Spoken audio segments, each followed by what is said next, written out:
Here are 5 things I wish I learned sooner as a music producer. And stay tuned because the last one really changed everything. What's up guys, it's 5K Beats here, and in today's video I'm gonna show you 5 things I wish I learned sooner that turned my beats from this into this.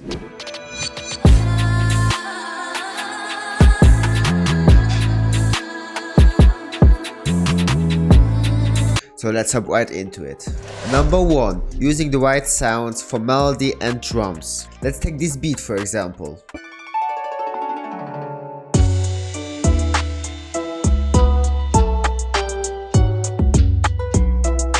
We can clearly hear that the melody in this beat is way too bright or doesn't sit well in the mix. And on the other side we got this beat. What you cooking?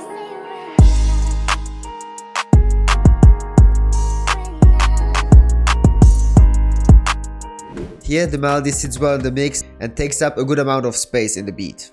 The same comes down with the drums. In this beat I use a kinda weird bass sound for it.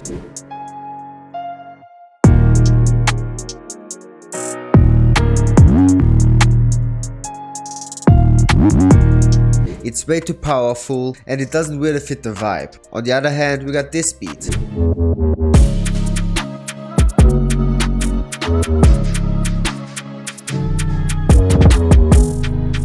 The bass isn't too loud and really fits the vibe of an aggressive drill beat that I made. So it's very important to use the right sounds for the right genre you want to make. For a house beat, use different melodies and drums that you would use for a dark drill beat. So pick up your choice very carefully when making a specific genre. To learn which sounds you should use in your beats, just listen to more music and try to analyze the different sounds they used. Number 2. Not experimenting with effects enough. So a long time ago I was too afraid to experiment and make some mistakes with effects. So I tried to use as little effects as possible, and if I used them it was very specific. So I used halftime once or twice.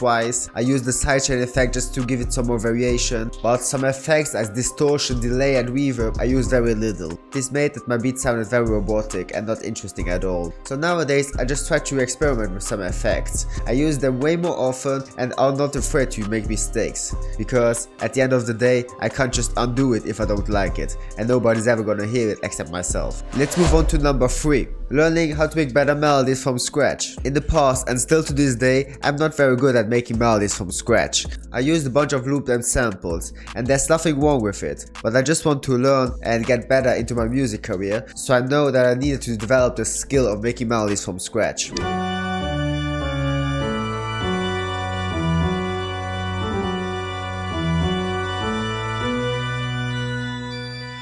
5K's in the beat. So I started to use loops, but only to initiate inspiration. After that I would add some textures, layers and counter melodies, just to develop the skill of making some melodies. This helped me out a lot because I understood what works and what doesn't. So nowadays I'm better at making melodies from scratch. I still got a lot to learn, but it's quite better than I learned before.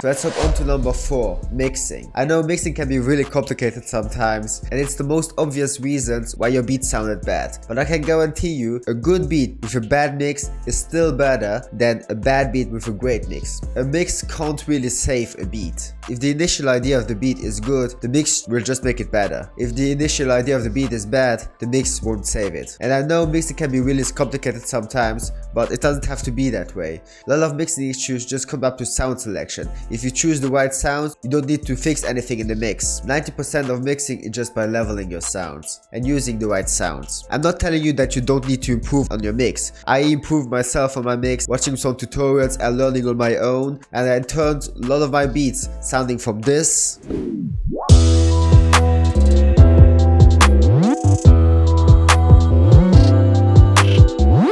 into this.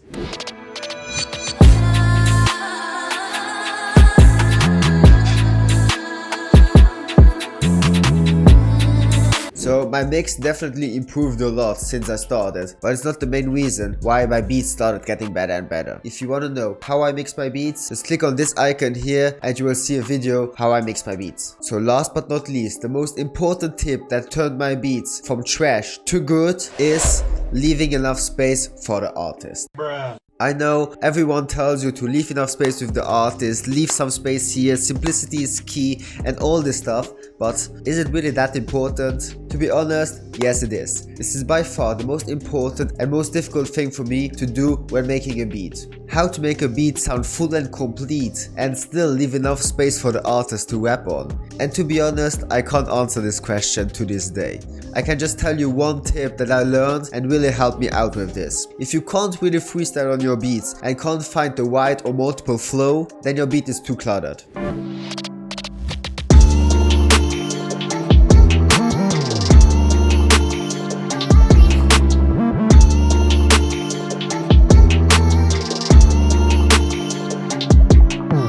You can clearly hear that the beat is way too cluttered and I personally can't find a flow to this. If you can, hit me up and I will send you the beat to rap on. I personally can't find a flow or even multiple flows on this beat. It's way too cluttered. Now let's take this beat for example. 5Key, what you cooking?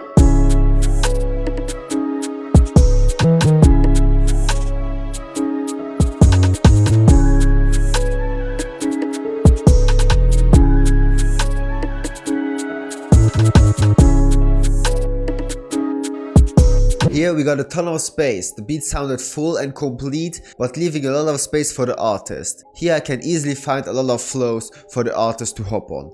So for the recap, 5 things I wish I learned sooner. Number 1, using the right sounds, sound selection. Number 2, not experimenting enough with some effects and improving on them. Number 3, learning to make melodies from scratch. Number 4, mixing and improving on it. Finally, number 5, leaving enough space for the artist. So yeah guys, was the video. I hope you enjoyed it. If you did, don't forget to like and subscribe. Tell me in the comments down below if you made any of these mistakes and wished you learned sooner. If I forgot something, write them down below too. All these beats that I showed on the video are on my Instagram, so leave a follow if you want, and let's see each other in the next one. Bye.